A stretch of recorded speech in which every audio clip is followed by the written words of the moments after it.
안녕하십니까. 6월 15일 오후 김경국TV 시작하겠습니다. 김민석이 제대로 걸렸습니다.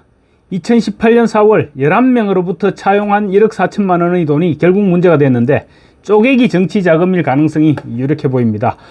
뿐만 아니라 그 과정에서 공천 거래를 의심해 볼 만한 그런 정황까지 드러나고 있어서 김민석은 청문회까지 버티기 힘들지 않을까 싶습니다.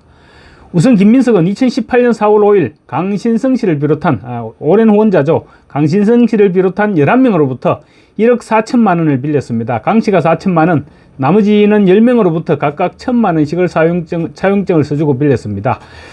2018년 4월은 김민석이 민주연구원장을 하던 그야말로 잘 나가던 때입니다. 김민석에게 돈을 빌려준 11명은 약속이나 한 듯이 변제기한 5년, 연이율 2.5%의 담보도 잡지 않았습니다. 같은 날 같은 조건으로 10명이나 되는 사람에게 1천만 원씩이나 빌렸다는 그 자체가 이상할 수밖에 없습니다. 국무총리 인사청문위원인 국민의힘 주진우 의원이 밝힌 바에 따르면 11장의 차용증 모두 양식이 같았고 5년 넘게 독촉한 사람은 한 사람도 없었습니다. 쪼개기 불법 정치자금의 전형적인 수법입니다. 전주는 한 사람이고 다른 사람은 명의만 빌려준 흔적입니다. 쪼개기 후원과 똑같은 것이죠. 상봉울 김성태 전 회장이 이화영의 부탁을 받고 2021년 민주당 대선 후보 경선을 앞둔 그 시점에 이재명에게 후원했다고 밝힌 그 쪼개기 후원과 똑같은 쪼개기 정치자금 의혹을 받고 있는 것입니다. 그러니 차용담보도 없었고 7년이 지나도록 아무도 독촉을 하지 않았던 것입니다. 들키지 않으면 아무도 돌려받을 생각이 없었고 또 김민석 역시 돌려줄 생각이 없었던 것으로 보입니다. 이번에 청문회 과정에서 논란이 되니까 김민석은 부랴부랴 대출을 통해서 빚을 갚았다고 밝혔습니다. 재산 등록 서류에는 최근까지 1억 4천만 원의 사인간 채무가 그대로 남아 있었습니다. 4천만 원을 빌렸던 핵심 채권자인 강신성 씨는 김민석의 오랜 스폰서입니다. 골재 업체를 하는 사람입니다. 그런데 같은 날 1천만 원을 빌려준 이모 씨가 강신성의 회사 주 신성 ENT에서 감사로 근무한 사실이 밝혀졌습니다. 서류를 보면 김민석 차용증에 등장하는 이모 씨와 강신성 회사의 감사 이모 씨의 생년월일과 주소지가 같습니다. 동일 인물입니다. 김민석과는 지역 연고가 다르고 나이도 10살이나 많습니다. 1천만 원이나 되는 돈을 무담보로 7년씩 빌려줄 관계는 아닌 것 같습니다. 이 씨는 TV조선과의 통화에서 강 씨의 업체에서 일하다 보니까 그런 인연으로 김 후보자를 소개받아서 1천만 원을 빌려주게 됐다. 김 후보자가 국회의원을 2번이나 지낸 유명인이라서 믿고 빌려주게 됐다고 말했습니다. 강 씨의 업체에서 얼마나 많은 월급을 받는지는 몰라도 소개받은 인연으로 1천만 원이라는 거금을 선뜻 빌려주고 7년 동안 독촉 한번 하지 않았다면 빌려준 것이 아니라 안 받아도 무방하다 그런 뜻으로 해석될 수도 있지 않을까 싶습니다.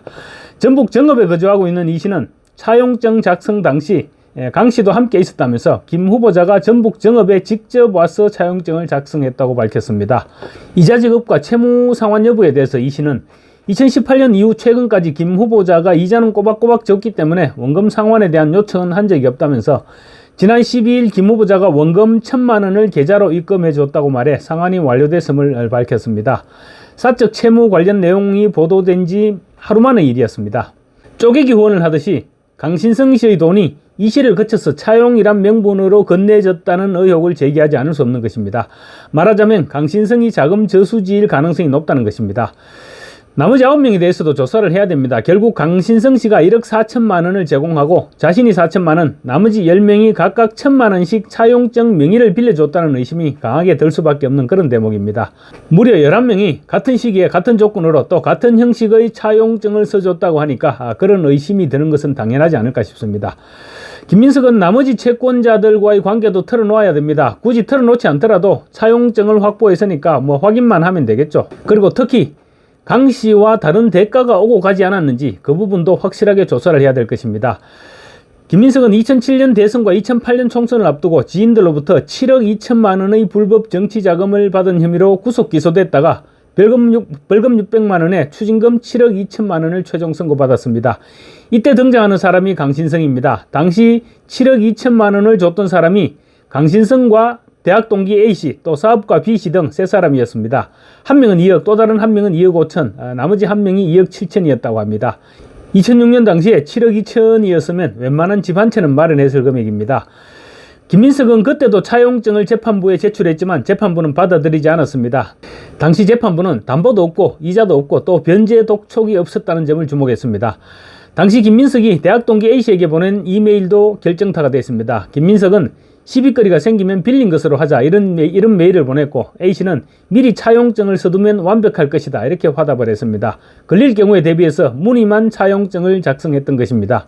이번도 마찬가지죠. 김민석은 그때의 경험을 살려서 이번에는 미리 차용증을 작성했을 뿐만 아니라 이자까지 지급했다고 합니다. 그러나 담보와 변제 독촉이 없기는 마찬가지였습니다. 무려 7년 동안 독촉 한 번 없었습니다. 김민석의 스폰서로 추정되는 강신성은 김민석의 미국 유학생활비 등 과거 2억 5천만 원의 불법 정치자금을 건넸던 인사입니다. 강 씨는 또 김 후보자와 함께 2014년 원외민주당을 창당했고 2014년부터 2016년까지 원외민주당 대표를 지내기도 했습니다.